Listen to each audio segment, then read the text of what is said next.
la maison Gainsbourg a ouvert ses portes, officiellement, le 20 septembre 2023. Les premiers visiteurs ne s'attendaient pas à vivre une telle expérience en se rendant au 5 bis de la rue de Verneuil. Découvrir l'intimité de Serge Gainsbourg, voilà qui est désormais possible. Son hôtel particulier, qui n'a pas bougé d'un centimètre depuis sa mort survenue le 2 mars 1991, est devenu un véritable musée.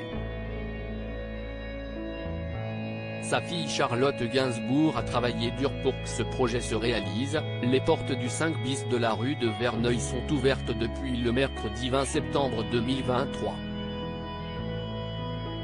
Une annexe truffée d'archives vient compléter la visite, juste à côté, au numéro 14. Évidemment, les places sont limitées et tous les tickets mis en vente pour l'année 2023 se sont arrachés comme des petits pains.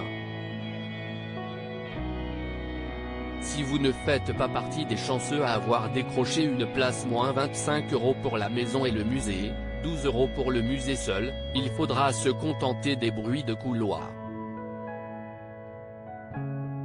En attendant que de prochains tickets soient mis en vente.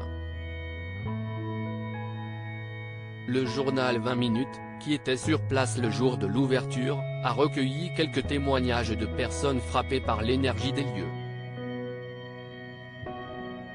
CST, un univers qui interpelle immédiatement parce qu'il mêle l'intimité de la sphère familiale et celle du travail et de l'inspiration, explique un témoin au quotidien. On en sort un peu vulnérable et faillible, parce qu'on est percuté par la puissance du lieu et la puissance du propos de Charlotte Gainsbourg.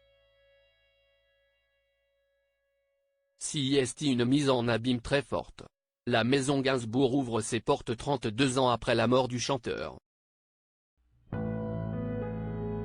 Elle se compose de 6 pièces relativement sombres, contenant l'impressionnante collection de Serge Gainsbourg. Dans son hôtel particulier, on retrouve l'écorché en carton bouilli qui effrayait Charlotte Gainsbourg et sa sœur Kate Barry quand elles étaient petites, mais aussi des disques d'or, 2 pianos, des titres de presse d'époque, parfois accrochés au mur. Ainsi que de nombreuses photographies des femmes aimées par le chanteur, souvent nues sur les images.